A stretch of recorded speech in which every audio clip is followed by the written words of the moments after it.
मित्रांनो, आठवा एक काळ असा होता भारताच्या भूतकाळामध्ये की भारतावर जर हल्ला झाला तर पूर्ण जगाला फक्त माहिती दिली जायची, डोजियर्स दिले जायचे. पण आज चित्र पूर्णपणे बदलले आहे. आता फक्त भारत प्रोटेस्ट नाही करत, तर सीमा पार जाऊन उत्तर देण्याची क्षमता देखील दाखवतो. असे काय बदलले आहे? एक डिफेन्सिव्ह माइंडसेट असणारा देश आज रॅपिड स्ट्राईक्स, इंटिग्रेटेड वॉरफेअर आणि ऍक्टिव्ह डिटरन्स सारख्या विचारापर्यंत कसा पोहोचला? भारताची मिलिटरी थिंकिंग ही पूर्णपणे बदलली आहे का? आणि जर हो, तर हा बदल नेमका कुठून सुरू झाला? 1962च्या चायना वॉर पासून ऑपरेशन सिंदूर पर्यंत आज आपण समजून घेणार आहोत की भारताच्या बदलत्या मिलिटरी डॉक्ट्रिनची पूर्ण कहाणी. हा व्हिडिओ शेवटपर्यंत नक्की पहा, कारण ही फक्त युद्धांची कथा नाहीये, तर भारताच्या बदलत्या स्ट्रॅटेजिक थिंकिंगची कथा आहे. मित्रांनो, सर्वात आधी समजून घेऊया की मिलिटरी डॉक्ट्रिन म्हणजे नेमकं काय असतं. ही काही शस्त्रांची यादी नसते, पण एक युद्धाकडे बघण्याची पद्धत असते. कधी लढायचं, कसं लढायचं, किती ताकद वापरायची, कुठे रिस्ट्रेंट दाखवायचा, कुठे हल्ला करायचा, हे सर्व देशाचं डॉक्ट्रिन ठरवतं. म्हणजे डॉक्ट्रिन ही प्रत्यक्षात युद्ध लढण्याची मानसिकता असते. हीच विचारसरणी देशाला ठरवते की देश अटॅक करेल का डिफेन्स करेल, आणि आधीपासून तयारी करून आपल्या विरोधकांना कसं थांबवेल. मित्रांनो, 1947 मध्ये स्वातंत्र्यानंतर भारताची विचारसरणी आजच्या तुलनेमध्ये पूर्णपणे वेगळी होती. देशाने फाळणीचं दुःख सहन केलं होतं, इकॉनॉमी कमकुवत होती आणि नेशन बिल्डिंग ही सर्वात मोठी प्रायोरिटी होती. त्या काळात नेतृत्वाचे लक्ष सैन्यापेक्षा industry, democracy, development, national unity यावर जास्त होते. नेहरूंच्या काळामध्ये भारताने नॉन अलाइनमेंट, पीसफुल कोएक्झिस्टन्स आणि डिप्लोमसी याच्यावर विश्वास ठेवला. भारत युद्धापासून दूर राहू इच्छित होता, पण स्वतःला मिलिटरी पॉवर पेक्षा मोरल पॉवर म्हणून प्रस्थापित करू इच्छित होता. म्हणूनच त्यावेळी सैन्याकडे मित्रांनो इंटरनल सिक्युरिटी म्हणजे साधारणपणे पोलिसांसारखा रोल होता. आणि त्यानंतर हळूहळू हे स्पष्ट होऊ लागले की जग हे फक्त आयडियलिझमवर चालत नाही, पण जग चालते ताकदीवर. आता भारताने सुरुवातीला असा डिफेन्सिव्ह अप्रोच का घेतला, याच्यामध्ये अनेक कारणं होती. पहिले कारण म्हणजे आर्थिक परिस्थिती. देश खूप गरीब होता, आपले रिसोर्सेस मर्यादित होते आणि मोठ्या प्रमाणावर मिलिटरीचे मॉडर्नायझेशन करणे अत्यंत कठीण होते. दुसरे कारण म्हणजे इंटरनल स्टॅबिलिटी. देशामध्ये खूप रेफ्युजीज आलेले होते, जे प्रिन्सली स्टेट होते, त्यांचं भारताशी इंटिग्रेशन चालू होतं आणि आपल्याकडे बरेच सिक्युरिटीचे चॅलेंजेस होते.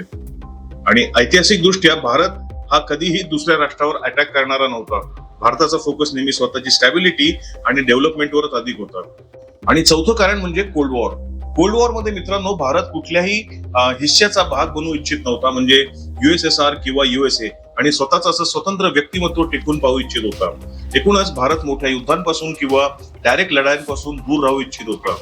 पण ग्राउंड रियालिटीमुळे भारताची विचारसरणी हळूहळू बदलायला सुरुवात झाली. 1962चं जे चायना युद्ध होतं ते स्वतंत्र भारतासाठी एक खूप मोठा शॉक ठरले. भारत पुरेशा तयारीच नव्हता, इंटेलिजन्स कोऑर्डिनेशन कमी होतं, मिलिटरीची तयारी कमी होती. या युद्धामुळे जे पॉलिटिकल सोच विचार आहे तो पूर्णपणे मोडून पडला. भारताला समजले की चांगले इरादे सिक्युरिटीची गॅरंटी देत नाहीत. त्यानंतर मित्रांनो सैन्याचं एक्सपान्शन झालं, बॉर्डर डिप्लॉयमेंट मजबूत करण्यात आले आणि डिफेन्सचं मॉडर्नायझेशन सुरू झाले. त्यानंतर 1965 आणि 1971च्या पाकिस्तान वॉरने भारताची विचारसरणी आणखीनच बदलली. 1965चं जे युद्ध झालं त्याच्यामुळे जे कन्व्हेन्शनल म्हणजे नेहमीच लढाई असते त्याची रियालिटी आपल्याला कळली. 1971 मध्ये पॉलिटिकल लिडरशिप आणि मिलिटरीचं जे कोऑर्डिनेशन आहे यामुळे एक निर्णायक यश मिळाले. आपण जे हल्ला केला होता आणि जे जॉईंट प्लॅनिंग केलं होतं ते अत्यंत इफेक्टिव्ह ठरलं. 1971ने भारताला हा कॉन्फिडन्स दिला की तुम्ही जर योग्य तयारी आणि क्लिअर कट स्ट्रॅटेजी केली तर कुठल्याही प्रकारची मिलिटरीची ऍक्शन कुठल्याही देशावर शक्य आहे. मित्रांनो, यानंतर न्यूक्लिअर एरा सुरू झाला. 1998च्या न्यूक्लिअर टेस्ट नंतर भारत खुलेपणाने न्यूक्लिअर पॉवर बनला. पण न्यूक्लिअर पॉवर फक्त ताकद देत नाहीत, पण लिमिटेशन्स पण तयार करतात. मोठी जी युद्ध असतात ती आता धोकादायक बनली होती. त्याच्यामध्ये एस्केलेशन वाढू शकतं आणि इंटरनॅशनल प्रेशर पण येऊ शकतं. आता यावेळेस चॅलेंज हे झालं की युद्ध तर लढायचं आहे, पण एस्केलेशन म्हणजे ते युद्ध जास्त प्रमाणापेक्षा वाढलं नाही पाहिजे, त्याला कंट्रोल केला पाहिजे. त्यामुळे भारताला स्ट्रॅटेजी अशी हवी होती की ज्याच्यामध्ये आपण छोट्या प्रमाणावर पण युद्ध करू शकतो आणि कुठल्या प्रकारचं मोठं युद्ध टाळू शकतो. याच न्यूक्लिअर बॅकड्रॉप मध्ये 1999चे कारगिल युद्ध झाले, ज्याने पुन्हा अनेक कमतरता उघड केल्या.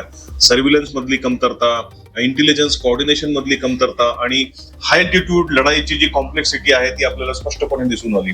कारगिल युद्धाने भारताला जाणून दिले की जे नवीन वॉरफेअर आहे ते फक्त सैनिकांच्या संख्येवर जिंकले जात नाही, तर टेक्नॉलॉजी, सर्व्हिलन्स, प्रिसिजन आणि फास्ट डिसिजन मेकिंग हेही तितकेच महत्वाचे असतात.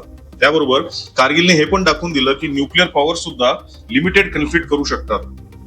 हाच तो काळ होता मित्रांनो, जेव्हा भारताने मॉडर्न वॉरफेअर आणि लिमिटेड वॉर कन्सेप्ट काय असतात हे गंभीरपणे समजून घ्यायला सुरुवात केली. आणि त्यानंतर 2001 मध्ये भारताच्या पार्लिमेंटवर हल्ला झाला, ज्याने भारताची स्ट्रॅटेजिक थिंकिंग अजूनच बदलली. उत्तर म्हणून भारताने ऑपरेशन पराक्रम सुरू केले आणि लाखो सैनिक बॉर्डरवर मोबिलाइज करण्यात आले. पण सर्वात मोठी समस्या म्हणजे आपली ही जी मोबिलायझेशन होती ती अंतरामुळे खूप स्लो झाली. जवान आणि जे इक्विपमेंट आहे ते पुढे जाऊपर्यंत अनेक आठवडे लागले. या आठवड्यांच्या दरम्यान इंटरनॅशनल प्रेशर वाढले आणि पाकिस्तानला पण तयारी करायला वेळ मिळाला. अखेरीस इतक्या मोठ्या प्रमाणावर मोबिलायझेशन होऊन सुद्धा लढाई झाली नाही. यामुळे भारताचे जे प्लॅनर्स होते त्यांना कळले की भविष्यातील युद्धामध्ये स्लो मोबिलायझेशन प्रभावी ठरणार नाही. जर उत्तर द्यायचं असेल तर जलद, फास्ट आणि एकदम कॅलिब्रेट करून मिलिटरी रिस्पॉन्स द्यावा लागेल. हाच विचार पुढे जाऊन कोल्ड स्ट्रॅटेजी सारख्या कन्सेप्ट पर्यंत पोहोचला, जिथे आयडिया अशी होती की इंडियन आर्मी, नेव्ही, एअरफोर्स खूप कमी वेळेमध्ये एक छोटस ऑब्जेक्टिव्ह समोर घेऊन पटकन हल्ला करतील आणि इन्शोर करतील की मोठ्या प्रमाणावर युद्ध होणार नाही. मित्रांनो, भारताची मिलिटरी थिंकिंग किंवा डॉक्ट्रिन फक्त लढ्यांमुळे नाही तर शेजाऱ्यांमुळे पण प्रभावित झाली आहे. पाकिस्तानने थेट युद्धाबरोबर क्रॉस बॉर्डर टेररिझम आणि प्रॉक्सी वॉरफेअरचा वापर केला. यामुळे भारताला आतंकवादी विरोधी कॅपेबिलिटी डेव्हलप करावी लागली आणि हाच विचार पुढे जाऊन सर्जिकल स्ट्राईक्स आणि बालाकोट सारख्या कारवायांचा आधार बनला. दुसऱ्या बाजूला चायनाने भारतासमोर एक लॉंग टर्म स्ट्रॅटेजिक चॅलेंज निर्माण केले. बॉर्डरवर प्रेशर होते, चायनाचे इन्फ्रास्ट्रक्चर, लॉजिस्टिक्स, टेक्नॉलॉजी हे सगळं चांगलं होतं आणि हिंद महासागरामध्ये पण भारताला कॉम्पिटिशन होती. त्यामुळे भारताला हाय अल्टिट्यूड किंवा माउंटन वॉरफेअर कॅपेबिलिटी डेव्हलप करावी लागली. बॉर्डर, रोड्स, मॅरिटाईम स्ट्रॅटेजी आणि मल्टी डोमेन वॉरफेअरवर अधिक लक्ष द्यावं लागले. मित्रांनो, पाकिस्तान हे इमिजिएट थ्रेट होतं, पण चायना एक लॉंग टर्म आणि अधिक कॉम्प्लेक्स चॅलेंज बनला होता. आज युद्ध फक्त जमिनीवर लढले जात नाही तर मॉडर्न वॉरफेअर मध्ये सायबर अटॅक्स होतात, drone, satellites, air defence, electronic warfare, information warfare यांचा पण समावेश होतो. म्हणजेच युद्ध आता पूर्णपणे मल्टी डोमेन झाले आहे.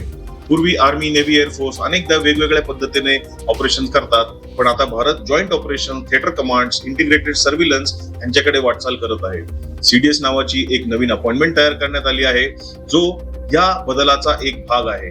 त्याचा उद्देश चांगलं कोऑर्डिनेशन, एकत्र प्लॅनिंग आणि रिसोर्सेसचा अधिकाधिक इफेक्टिव्ह युटिलायझेशन करणे हा उद्देश आहे. भविष्यातील युद्ध वेगवेगळ्या सेना नाहीत तर इंटिग्रेटेड मिलिटरी सिस्टीम लढतील. आज भारताची लष्करी विचारसरणी म्हणजे मिलिटरी डॉक्ट्रिन हे खूप इव्हॉल्व्ह झालेलं आहे. डिफेन्सिव्ह माइंडसेट पासून आपण ऍक्टिव्ह डिफेन्स पर्यंत किंवा स्लो मोबिलायझेशन पासून रॅपिड रिस्पॉन्स पर्यंत आपण खूप मोठा प्रवास केलेला आहे आणि कदाचित हाच बदल एखाद्या भविष्यातील सुपर पॉवरची एक खूप मोठी ओळख असते. कारण कुठलाही देश फक्त शस्त्रे खरेदी करून शक्तिशाली बनत नाही, तर त्याची जी स्ट्रॅटेजिक थिंकिंग असते ती जेव्हा इव्हॉल्व्ह होते तेव्हाच तो देश खऱ्या अर्थाने शक्तिशाली बनतो. मित्रांनो, हा व्हिडिओ जर तुम्हाला आवडला असेल तर लाईक करा, शेअर करा, चॅनलला सबस्क्राईब करा. जय हिंद, वंदे मातरम, हर हर महादेव.